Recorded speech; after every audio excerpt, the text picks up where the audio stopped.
Bonjour à tous, Justin La Rochelle, immofacile.ca. Cette semaine, je réponds à vos questions de la semaine. Chaque lundi, vous me posez des questions. Nous sommes aujourd'hui vendredi. Je réponds à vos questions et il y en a plusieurs encore aujourd'hui. On y va avec Antoine. Bonjour Justin, selon votre expérience du parc immobilier au Québec, est-ce que les immeubles à revenus construits au début des années 1900 sont généralement en bon état ou on est mieux de viser un peu plus récent? C'est très difficile à généraliser parce qu'il y a des immeubles 1900 qui sont faits comme des chars d'assaut. C'est super solide, c'est beau, c'est propre à l'intérieur. Et il y en a d'autres qui seraient presque à démolir. C'est que il faut faire inspecter, il faut vérifier. C'est pas juste à se fier sur la date que vous allez investir, Antoine. Patrick nous demande si je veux acheter un duplex et vivre dedans, cela me prend 5 % de mise de fonds. La réponse est oui, parce que tu es propriétaire occupant. Y a-t-il autre chose à savoir pour mon premier achat? Oui, avoir acheté dans une bonne région et dans une région que les gens ont de l'intérêt. Pas acheter en arrière d'une traque de chemin de fer. J'ai lu que je devais avoir une assurance hypothèque absolument. C'est normal parce que tu as besoin de l'assurance SCHL parce que tu as 5 % seulement de mise de fonds. Si tu as 20 % de mise de fonds, tu n'as pas besoin d'assurance SCHL ou la Genworth, c'est obligatoire. Fait que l'assurance SCHL sert à protéger la banque. Si tu arrêtes de payer, l'assurance de la SCHL va payer la banque. Élodie qui me demande quelle stratégie mettre en place si je souhaite acquérir d'abord ma résidence personnelle et puis investir dans des investissements locatifs, des appartements locatifs. Un grand merci d'avance pour ta réponse. L'idéal, ce serait de faire un mélange des deux, Élodie. Ce serait d'investir dans un immeuble, par exemple un sixplex, et tu te sers d'un appartement qui serait comme un condo pour ta résidence personnelle. Si tu veux faire la résidence personnelle, bien là, il faut t'attendre que tu aies assez d'équité ou d'argent d'accumuler pour être capable d'investir dans l'immeuble locatif. Il n'y a pas de grande stratégie spéciale à mettre en place. Tu as besoin de la mise de fonds pour être capable d'acheter les deux. Dominique, quelle est la meilleure façon de donner de la plus-value à mon condo afin de le refinancer pour pouvoir avoir une mise de fonds à un éventuel achat?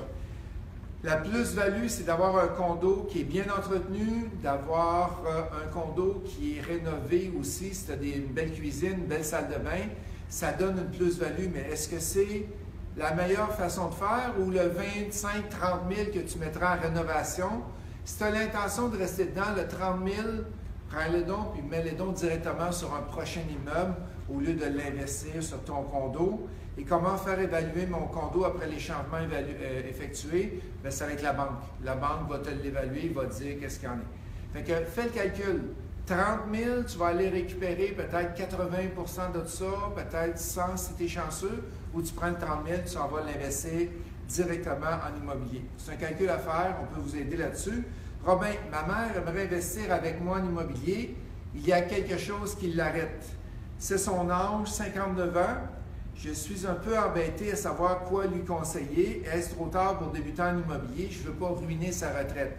Fait que si tu commences à investir avec ta mère et que c'est des projets court terme, par exemple, peut-être ta mère va être plus enclin que si tu fais un projet d'immeuble à revenus qui va durer longtemps et qu'elle ne sait pas quand elle va ressortir du projet, ou tu te sers d'un collatéral au lieu de sortir l'argent de la maison.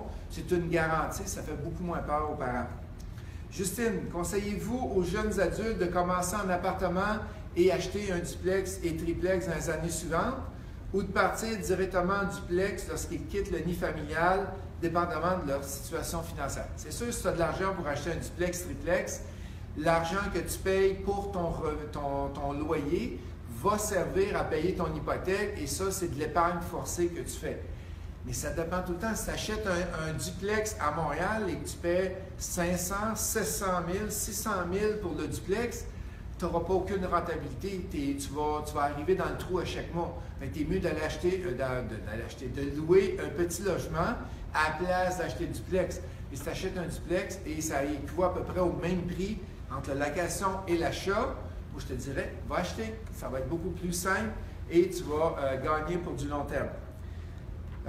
Francis, bonjour Justin. Lorsque nous hypothéquons notre maison pour s'acheter un immeuble. Est-ce que les intérêts que l'on paye sur la marge hypothécaire de notre maison sont déductibles d'impôts? Ça dépend du type d'immeuble que tu achètes. C'est un immeuble en location, oui. C'est un chalet personnel, non. C'est un immeuble multilogement, oui. Un immeuble commercial, oui. Ça dépend de qu'est-ce que tu fais avec l'argent pour ton prochain immeuble. Et la dernière question, Jessie, faites-vous affaire avec un courtier hypothécaire dans une transaction d'immeuble à revenu de plus de 8 portes et est-ce avantageux?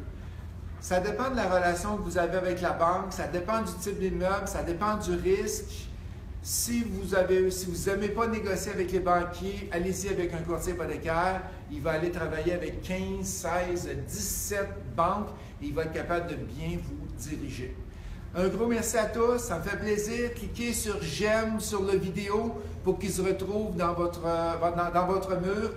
À la semaine prochaine, lundi, posez-moi vos questions. Merci.